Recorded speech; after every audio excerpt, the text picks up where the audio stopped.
What's up, 4B family? Case here with our workout for Monday, September 28th.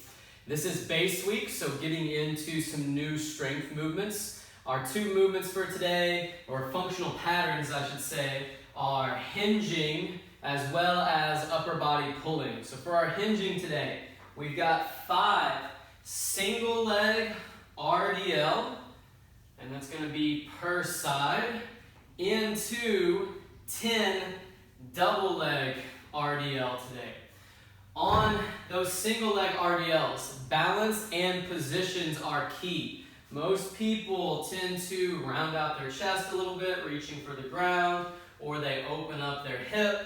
Big things I want you to think about here. Keeping those hips square to the ground, keeping your belly button centered over this front foot, and then keeping a long line from that back heel up through the top of your head. If you need to put your hand on a wall for some assistance, or maybe with a PVC pipe, totally okay. I'd rather see that with good positions than loading up with bad positions. Or you could even go strictly body weight today. You can go hands on your middle for some cueing, or you can go hands out to the side for some balance.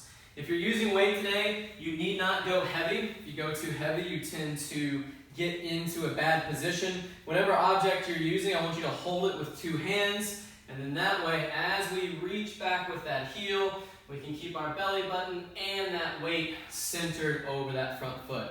Not trying to reach all the way to the ground with that dumbbell, just as deep as we can get while keeping a proud chest and a long line from that heel up to the top of the head. Looking down at the ground at the bottom, make sure we're not looking forward. We want that neck to be in line with the rest of our spine.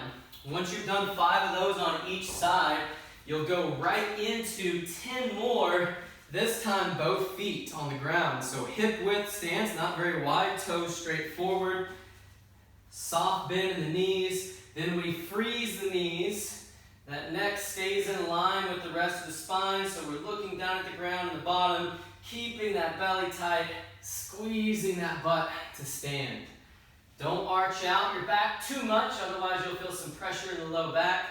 Make sure that belly stays turned on. Feel those hamstrings load up in the bottom.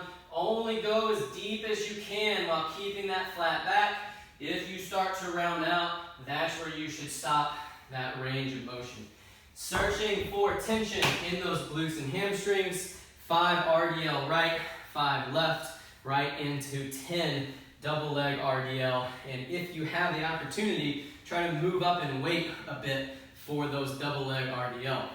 After that, you'll rest about a minute, and then you'll move into your upper body pulling motion for today. So, new upper body pulling with gorilla row. We're going to be doing a combination of single arm and double arm to hit our back in some different angles. Another thing I like about this movement, you're in this wide sumo position, putting that outward corkscrew pressure on those feet, driving those knees wide. It's going to force you to work your glutes and your hips to maintain this position. So from here, I'm basically in my sumo deadlift setup. The center of my chest is right over the arches of my feet. Think about having a proud chest, but belly tight. So we're looking about 3-4 feet out in front.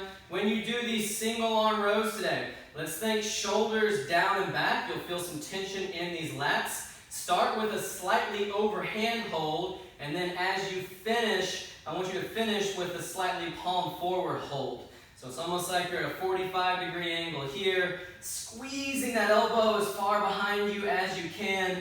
45-degree angle, palm forward here. On these, you'll go 10 on the right, right into 10 on the left, and then same thing, if you want to move up in weight, you'll finish with 10 double hand today, squeezing those elbows tight behind us. If you feel a lot of pressure in your low back, think about tightening that middle down again, and a lot of times that'll take pressure off those erectors.